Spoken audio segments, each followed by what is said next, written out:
Today we're going to explore the newest excavation within ancient Pompeii. This is an exclusive. We're in Region IX, Insula 10. Special access with Darius. It's time to walk through the city and make our way to a special visit in Region IX, where we can see some newly discovered sections of the city.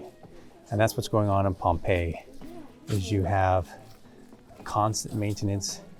It's a joy to be in a site like this because it is so well maintained. Conservation work is visible everywhere. It's palpable on the streets for all the tourists. And then they have all kinds of exciting ventures, like allowing you to go as the public to various sites where excavations and conservation work is ongoing, so you can see it yourself, you can participate.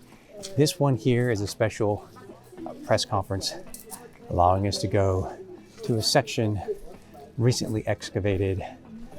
It's always exciting to go behind the scenes and to share with you a lot of great new content, new even in a place like Pompeii.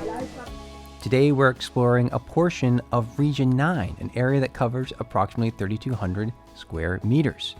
Almost an entire city block is currently being excavated. The excavations began in February of 2023, and you still have much of the site buried underneath lapilli and ash.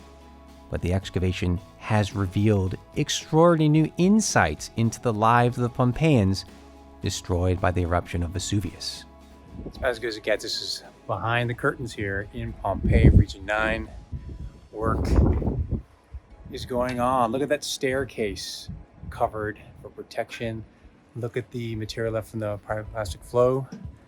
Unbelievable to be walking in Pompeii when it's a job site. New discoveries being made, lots of conservation work. The press conference today covers the atrium space of the house that's currently being excavated.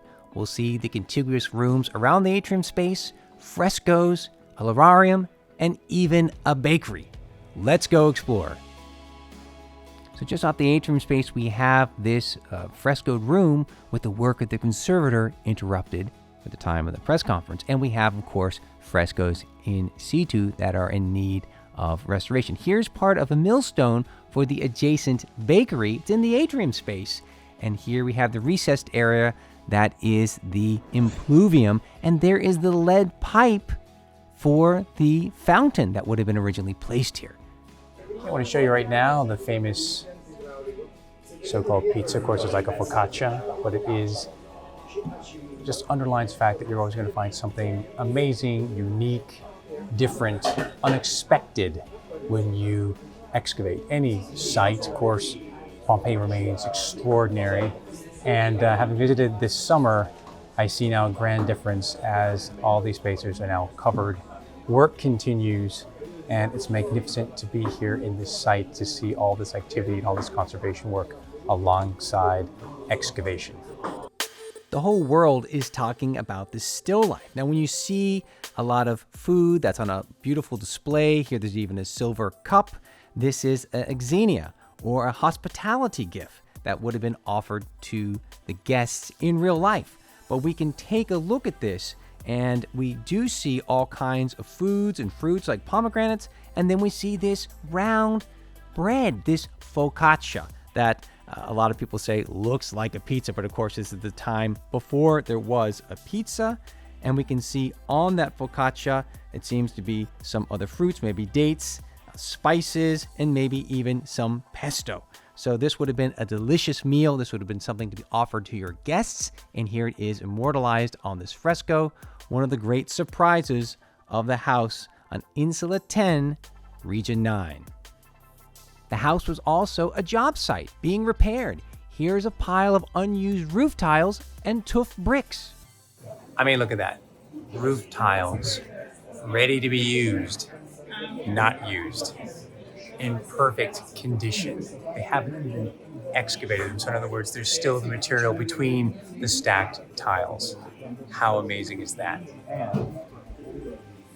How amazing is this room? Beautiful. Look at these animal motifs amidst the flowers, and then at the base, you have faux marble painted. Again, it's just fascinating. It's always something new to see that it looks familiar, but it's different, it's unique. Let's linger a little bit more on the beauty of this space. So what we're seeing are geometric shapes that are repeated, but then filled in with distinct original designs. And this is what I just love about Pompeii. There's so much diversity. This isn't laser printed. This isn't printed or made by mechanical means. It's all being done by the hand of an artist. We can talk about the skill of each artist, room by room, house by house of Pompeii, but it's extraordinary to see this untouched, unrestored in this moment. Now back outside that room, we have where the tiles, graffito, and it seems to be someone's keeping count of the materials of bricks and tiles. That's the interpretation right now for this particular graffito. And the graffito is located just outside of this room, the main room, outside the atrium, the Tablinum space. This would have been that kind of office, that reception hall, directly opposite the entrance into the hall, with distinct mythological figures on each wall. And just next to the Tablinum, through this narrow hallway, let's explore. Here we have this extraordinary Lararium. Look at these snakes, the Agathos daimon. And we have our little painted altar above a real altar. It's also a job site throughout the entire house. And we have the remains of working materials right here. This is a typical kind of use of an amphora. You cut it off and you use the bottom part as basically a mixing bowl for cement. Really underlines the fact that there's a lot of building going on, there's a lot of restoration going on in the houses in Pompeii. This was no exception. And at the same time, we have a level of preservation, work in progress. The tiles, the bricks and so forth, you're getting a sense of that moment of renewal of a house, and then everything stops. Truly is a very important excavation site. Privileged to be here with the director and the team, and look forward to much more, many more exciting discoveries. When I was here this summer, this roof wasn't here. So as you can see, things have progressed. They can do more work, more conservation. Excavation continues, conservation work continues. Let's take a quick pause and head into the excavator's warehouse where the finds are being stored. What a rare treat to be inside the warehouse. Look at this. This is where all the action takes place. The piecing together of the puzzle. I know my wife would love that. She loves jigsaw puzzles. But you really get to see just how complex the work is and how much work there is to do. Here's an assortment of rich finds that all pertain to the house that's being excavated. And one of the standout features for me is this, the remains of cloth. Now let's pass over to the adjacent bakery. So we first look over into the area where the slaves and donkeys would grind the grain, and we can imagine their wretched conditions, but here is a place that was in use up to the destruction of the site from Vesuvius. There's part of the bottom part of a millstone, and then we pivot out past looking at the atrium in the distance and back over to the oven. And this is beautifully preserved, and you can still see the burn marks. It looks like it was just used. So I'm actually in front of the bakery next to the house, and behind me is the place where you have the stalls, where you have the slaves actually living. So you get a live dig site.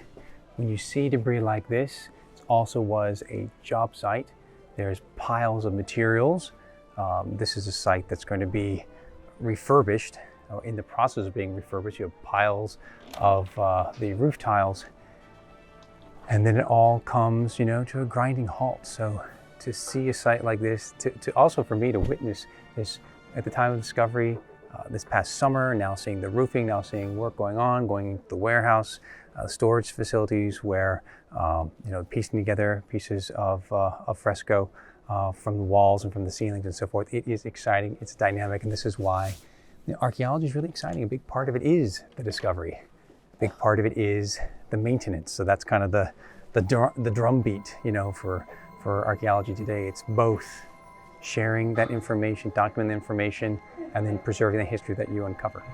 I leave you with one more view, another insight into this extraordinary, large, richly decorated house. Conservators are busy preserving these frescoes, and down below you have the documentation of the roof tiles that have collapsed onto a beautifully preserved marble mosaic pavement, soon to be revealed. So what we see here now is a close-up of those roof tiles. They collapsed from the weight of the volcanic material from the eruption of Vesuvius. They're being documented, soon to be removed, so the beautifully preserved pavement below in this important room of this important house will be on view. So much is being revealed in the site. It's so exciting. And not only is it a treat to come and see an active dig site in Pompeii and see all the new discoveries, but look, in the month of January, well, let me tell you, it is a great time to visit because guess what? There's nobody here. So think about when you come to sites like Pompeii, you come to Rome, one of the deadest periods, and we all know this, but shh, a little bit of a secret. January. Fantastic. I'd like to thank again the director of Pompeii, Gabriele Zutriegel, and Pompeii Sites for the extraordinary visit. And I want you all to be excited about this amazing archaeological site of Pompeii. There's so much more that it's going to reveal. Thanks for watching.